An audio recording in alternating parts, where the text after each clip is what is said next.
Yo, so guys, welcome back to another video. This is a reaction to Where Are the Chris Hansen Predators Today? Bit of a different reaction, but I feel like this will be quite interesting because we've all seen the clips, right? Especially like the ones on YouTube, the most famous ones, like the pizza guy. You had the creepy, like, there's this creepy old man who brought like a drink. I don't know. It came in like a little plastic bag. Looked very, like, I don't know, scared me a lot, to be honest. Loads. You got loads of them, and yeah, I mean, these things. I mean, I've seen them on YouTube, and I'm sure 99% of you have. Especially if you're watching this reaction, I'm sure you've all seen them. But you don't know what happened after. Did they go to prison? Did this happen? Did that? I don't know. I guess it ruined their lives. Probably rightly so, because I mean, if you're meeting a child, your intentions are there. It's obvious, but because you've been baited out on this massive show, I'm sure your lives have been absolutely ruined. But we're gonna see what happened to the Chris Hansen Predators, or I guess the most famous ones, and that's pretty much it. Hopefully going to enjoy. And yeah, I've also been sick, so that's why I've not been posting for a long time. I'm probably going to cough through this video and stuff. Just had a coughing fit 2 seconds ago, but yeah, hopefully that means I won't cough as much through this. But yeah, let's jump into this. Links down in the description to my Patreon if you want to see some more of my reactions. And that's pretty much it, but let's jump into this. This video will cover exactly what happened to the 6 most... This guy, that's the guy that was on about. This guy! Oh, they're so creepy, man. Notable creeps from Hansen vs. I don't remember this one. Predator, and we're going to begin by talking about the math tutor Mike Manzi. Oh, this guy. Oh, mate, yeah, this is going to be insane just to see what's happened to them since. Who's had his life pretty much ruined as a result of the I'm Chris Hansen, No You're Not episode. After arriving at the Sting house, Mike bumped into Chris immediately. Quite loud. Before trying to make the excuse that he was simply making sure that the 13-year-old girl was safe inside her house. After desperately attempting to... The excuses that they give are so mind-numbing, man. They're so, oh, I'm here to protect them. I'm here to make sure nothing happens. Shut up.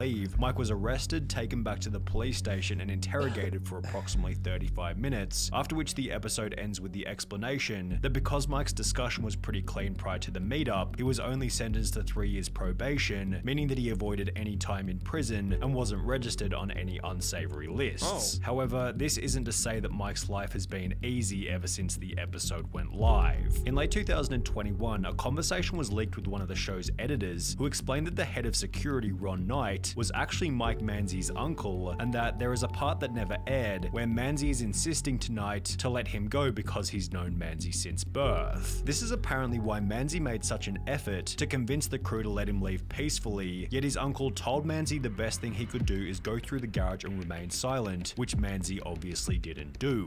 As a result of the episode, Mike now hates his uncle. I mean, you should hate yourself, to be honest. I don't know why you'd hate your uncle.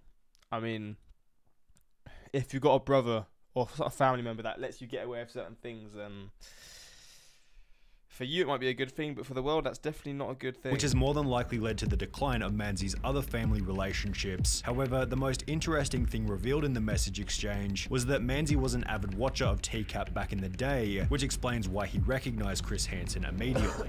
Mike has since been found on a felony dating site, as well as on Facebook under a felony dating sites? Is that a thing? I mean, I guess it is. He just mentioned it is. Different name, where a Reddit user was able to get this picture, as well as apparently have a conversation with Mike, who stated that he gets recognized very often, and that Mike actually seems like a very chilled out dude. On Chris Hansen's podcast, Chris explained that Mike is no longer working in education. As far as we know, he is not tutoring or teaching anywhere. He lives with his parents. Which would explain 2 recently surfaced photos of Mike working in a retail job, representing a pretty significant fall since tutoring for some of Connecticut's wealthiest families. However, Mike still got off lightly. This guy, I don't remember what he'd done, but he was just he was creepy as hell, man. In comparison to Doe P, who, as a result of his appearance on the show, has now become homeless. John waltzed into the Sting house without saying a word, and was so creepy that simply standing next to him was enough to terrify the... Mate, it's so, like, so creepy.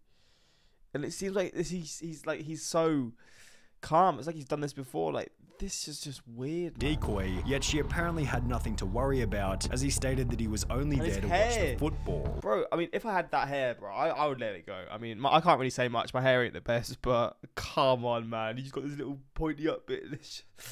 Come on, man. After revealing that John was simultaneously talking to more than one minor, he was arrested, interrogated, and given a notice to appear in court, where he'd be trolled and heckled by the attendees as he pleaded guilty. And the judge actually in the case had to order the crowd to be quiet, to be orderly, because they had figured out who he was and what he was being accused of, what he was pleading guilty to. John Doe P was given an 8-year prison sentence beginning in August 2016, although this certainly isn't where the story ends. 8-year prison sentence. God, that's quite... I mean, that's good to hear.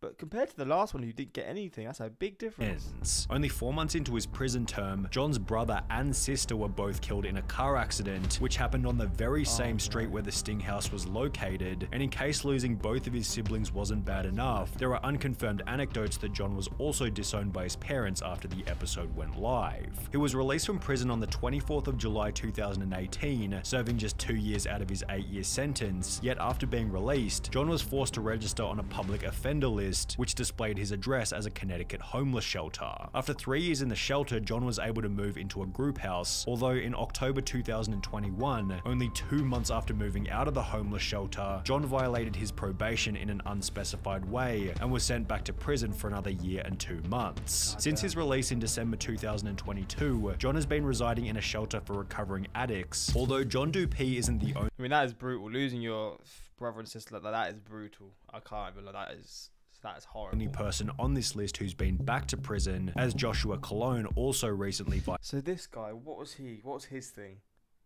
He went to the toilet. He went to the toilet, didn't he? And he came out and then Chris Hansen was there? Violated his probation. Joshua was the New York plumber who locked the door behind him after entering the Sting house, stating that his biggest nightmare was ending up on a Chris Hansen episode. After Josh comes out of the bathroom, Chris is already there waiting for him. I know who you are. You know who I am? Yes. And as a result, Josh is unbelievably honest, laying out his intentions immediately. After being taken back to the station, he'd incredibly admit that this wasn't the first time that he'd met up with someone underage, which eventually helped the court to secure a 7-year prison sentence. After the sting happened... So he's met people before, but he's getting 7 years, but the guy before, I mean, maybe I'm missing something, but there was no mention of him meeting someone before. So why has he managed to get less time when he's literally met someone before? Like, make it make sense. Give him more time than that. If he's admitting to me, like, seeing someone before, it's obviously just not a one-off thing, and that doesn't make a difference, but like a repeat person doing these things is a fucking worry for anyone. But before Josh went to prison, he was still working as a plumber and would admit to a co-worker that he was very remorseful and would happily take back his crazy Russian ex, then go back to that house with Chris Hansen. On his really bad days, he would talk about how he doesn't want to die alone and that he knows that he'll never have a semblance of a normal life again. Josh was sent to prison a few months later in... I mean, it's sad, but you've brought this upon yourself. And you've done it multiple times. Early 2016, and would serve 3 years out of his 7-year sentence. However, this wouldn't be the last time that Josh ended up behind bars. In September 2020, approximately 1 year after being released from his first prison stint, a post was made to the TCAP forum stating, "Joshua Cologne was convicted yesterday after spending a few months in prison for a probation violation. 4 years jail, execution suspended after 6 months, probation 9 years. This guy will never learn." Josh's second prison term came to an end in March 2021, after which his former co-worker and friend took to Reddit to explain the reason for the sentence. He contacted me after he got out of prison for a second time, letting me know that he'd been framed. Apparently he wasn't allowed to have any pictures of any children on his phone. His sister shared a picture of his niece in a chat that he was in, and he got locked up for it, his explanation. Interestingly, if you now search Josh's name on an inmate search engine, it states that Joshua Cologne is or was recently an inmate currently at the Connecticut Department of Corrections, CTDOC, located in Wethersford, CT, leading many to believe that Josh is now back in prison for a third time. But what happened to the wealthy accountant who Chris... See, this is the guy that I can't remember. Maybe I will, but I can't remember this guy. And I've seen all these episodes. Then it's not as memorable for me. ...recognized from the train. His name was Charles Lawrence, and after walking into the Sting house, the following exchange occurred. Now, Chris, when What are you doing? But this is the first time I've caught anyone who I know. After which Charles was arrested and taken back to the station for an interview. Throughout the interrogation, Charles made the hilarious claim that, because of his poor eyesight, he read the decoy's age as 18 instead of 13. He was 18 when I got scratched and my glasses were upstairs. I'm looking at it, but he said 18. I swear to God, I would never, ever in my entire life meet a 13-year-old. However, the judge wasn't dumb enough to buy this excuse, who sentenced Lawrence to 2 years in prison, which he'd served between June 2016 and June 2018. Whilst in prison, the Association of International Certified Professional Accountants, under which Lawrence was employed, confirmed that Mr. Lawrence's AICPA membership was terminated effective May 25th, 2017 because of a final judgment of conviction for a crime punishable by imprisonment for more than 1 year. Chris also mentioned that Charles had a second job as a commercial real estate agent, and after finding Charles's LinkedIn, it states that he's the president of a company called Lawrence Real Estate Enterprises Inc., which is still active today and lists Charles as the company's CEO. However, Chris did mention on his podcast that Charles had some issues with keeping his license. I'm not clear as to whether or not he's still involved in commercial real estate. There was an issue with his license after his conviction, after he pleaded guilty. Although even if he was able to, it's unlikely that Charles would get much work these days given his reputation. In May 2021, a post was made to Reddit explaining that they saw Charles Lawrence living in an over 55s complex, which has been confirmed as true after looking up the address listed on his public offender registry. This page also shows the most recent. It is quite satisfying knowing how much these sorts of things can mess up people's lives. Like, this guy probably had it all going for him. He had a good job, good money, and then he's decided to do this. And again, I'm almost certain that the people in these episodes, this isn't their first time at least messaging and trying to do certain things and probably meeting people. So it's so satisfying to know that they actually do struggle to get work, or to, like, you see a big difference in circumstances for them because of what they've done. Like, it is satisfying to know that. Obviously you'd hope they get more prison time and stuff, but I guess because they get stopped before anything will happen between the two people, like the teenager and this person or whoever it is, they can't give them a longer sentence. But yeah, there's the one person who came with like the things in his car. He had like some zip tie or some weird stuff. I'm hoping they saw that and gave an even heftier prison sentence, because that one was wild. And photo of him taken in mid-2018, exhausting all of the information that we have on Charles Lawrence. However, we've got plenty of dirt on the now infamous Stephen Buchanan, who gained notoriety for showing up to the Sting house with duct tape, a camera, and various weapons in his car. This was extra terrifying, as after arriving at the house, he refused to enter and rather tried to coax the decoy into getting into his vehicle. Oh my days. I mean, that just adds to it. I didn't remember that part. Do you want to come in? You want to go? Can you just come in and we can chat for a little bit? What do you want to do? I'll show you around first. You got some food if you want. You want to show you around? Can we watch a movie? What about going to the movie? After being confronted by Chris, Buchanan tries to blame his depravity on the PTSD he got during his military time in Iraq, although despite this impediment, Buchanan still served 3 years in prison, after which fans of the show began to notice that the story he shared with Chris wasn't entirely accurate. A user by the name of Bud1985 took to Reddit in a post reading, "Stephen Buchanan. This took me a good hour of searching through old pics from Iraq, but I finally found it. I served with his turd." Bud continued in the comments by stating, "When he was active duty, he was a tank mechanic. And how do I know this? He was my tanks mechanic. He would do maintenance on it in the motor pool every Monday. He never went on a single mission. He never seen a minute of combat. He may have been through some mortar fire, but that's it. It pissed me off so bad when I heard him blame it on PTSD." The most recent photo of Stephen Buchanan comes from July 2022, which accompanies a further update from Chris Hansen's podcast. And as far as we can tell, he still lives in Connecticut with his parents, and he's working driving a large truck. Also explaining that he was able to have a conversation with Stephen's father. I called the number we had for Stephen Buchanan, and a man picked up, and it actually sounded a little bit like Stephen Buchanan, and I asked for Stephen. Right away, the man said, "Is this Chris Hansen?" And I said, "Yes, it is. This is why you're calling." I said, "I'm calling for Stephen Buchanan," and the father had the tone of a man exasperated with having to deal with the circumstances around his son. He told me that Stephen has moved on with his life, and essentially that he wants to only look forward, and then the senior Buchanan asked that I never call the number again. But while Stephen has done a pretty good As a dad, I guess that's the best thing you can do, but yeah. job of moving on with his life, this has been significantly... The pizza guy. Now, he probably has the most iconic clip in history, right? Like, offering him pizza and stuff. But who would you say is the creepiest out of all of these people? Because they're all, it's hard. It's like comparing, like, they're all creeps, but like the creepiest one, they're all so creepy. But I don't know. There are things that stand out about this guy and the one before. But then saying that, same as the ones before that as well. More difficult for Jeff Sokol, who became arguably the most notable predator in Chris Hansen history after bringing a pepperoni pizza to the Fairfield Sting House. The iconic episode became etched in YouTube history as Jeff seemed so relaxed about the confrontation that he was only able to focus on his dinner. I want to know a little bit more about you first. Can I eat first? After Jeff spent 16 minutes demolishing his pizza, he'd offer Chris a slice on the way out. It looks like good pizza, I'm not gonna You lie. can take your pizza if you like. You want a slice? I'm good, thank you. And even after being taken back to the station, Jeff maintained the attitude that he hadn't done anything wrong, according to a source who was at the station with him. He kept his cool. He was pretty confident that he was going to be able to get out of it, be able to get a good lawyer and to really take care of his case. While Jeff seemed confident that he wouldn't receive any charges, this didn't alter his reality, as after going through 3 different lawyers, he'd be sentenced to 2.5 years in prison beginning on the 27th of May 2017.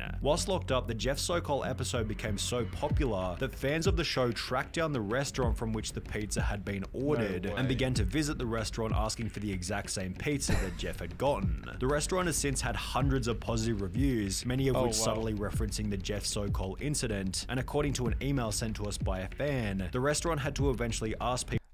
I mean, fair enough, I actually don't want to profit off something like this, but at the same time, it's doing your business the world of good, right? But probably isn't the best publicity in a certain way as well. I can understand that. People to stop asking for the so-called special, although there doesn't actually seem to be any evidence for this claim. By the time Jeff was released from prison in June 2019, his appearance on the show had racked up a view count in the tens of millions, leading Jeff to try and change his name legally to Sonny Derek Porter. Sokol actually went to court and petitioned to change his name to Sonny Derek Porter. A few years ago, I was arrested as a part of a sting operation trying to meet a girl who was underage.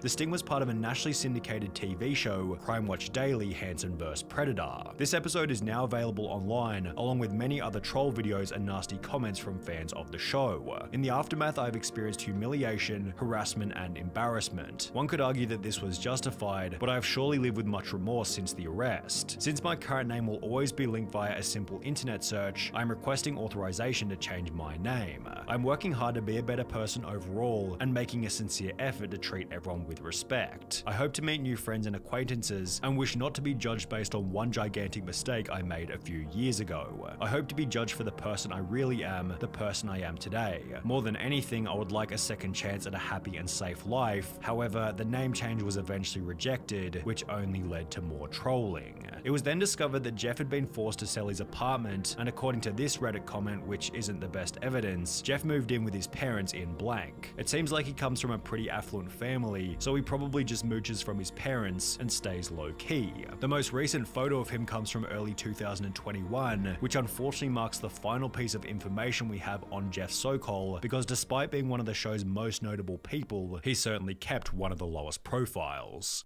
Damn, well there we go. This is what happened to someone that I always die laughing with the pizza guy, just munching on pizza.